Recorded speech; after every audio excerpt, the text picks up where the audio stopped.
How do, and welcome back. Just a quick video today. I'm going to be doing some home brewing. I went to town earlier and I went to my favourite shop, Wilco.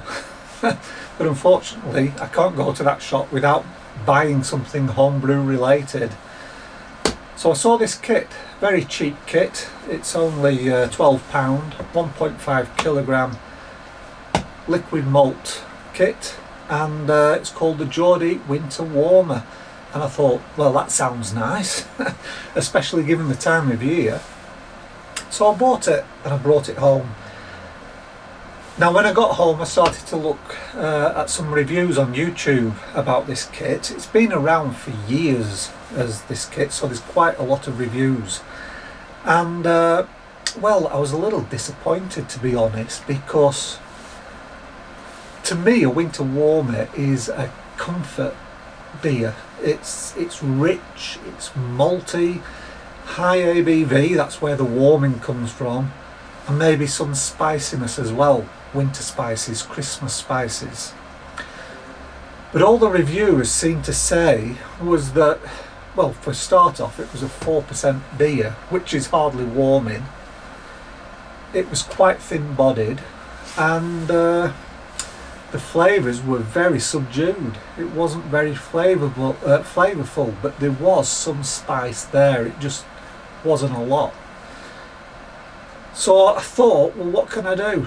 And then I decided, like with the Brew Firm kit that I brewed in the last video, I'm going to brew this to 15 litres. It's called Brewing Short, so it's meant to make a 23 litre beer kit. But I'm just going to brew it to 15 litres, and what this does is basically just concentrates everything, so you end up with a higher ABV beer, maybe about 7%.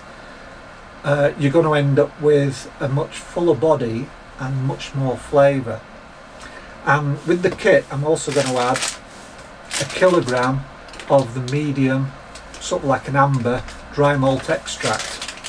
So I think with a kilogram of the extract, the 1.5 kilogram kit, and brewing up to 15 litres, I will get a winter warmer of maybe about 7%. That's what I'm going to aim for anyway.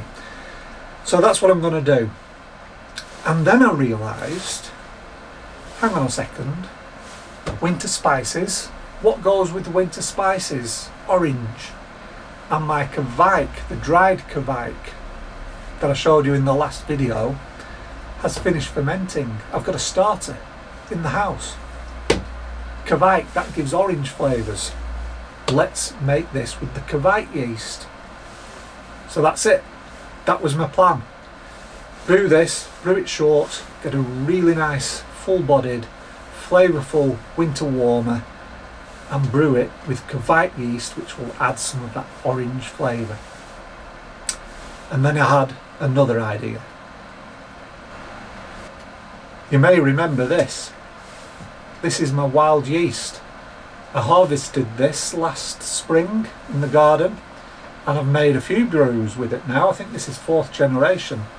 And if you remember, we found out that this yeast brews or ferments very cleanly at lager temperatures, but also at ale temperatures.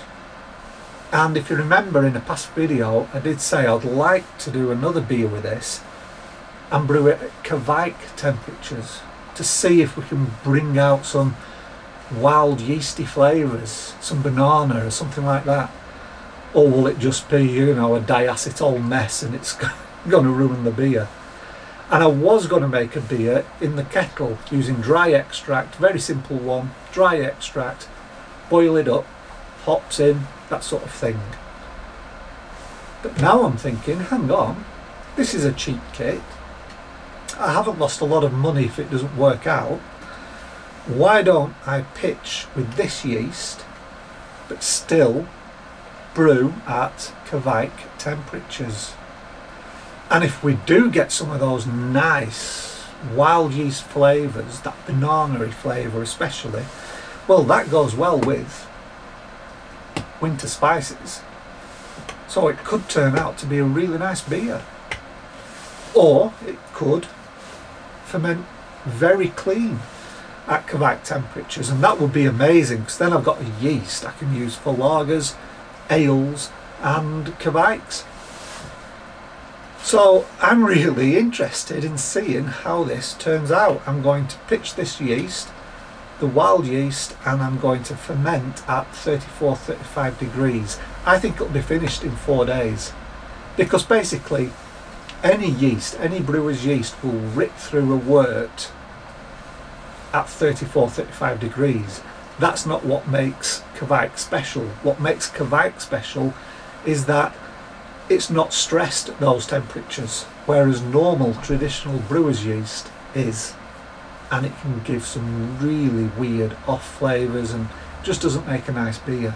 That's what makes Kvike special. What will this do?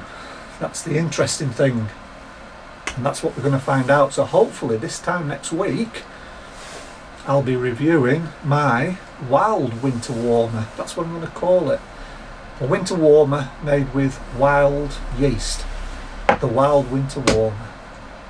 So thanks for watching. That's my plan. I'm really excited.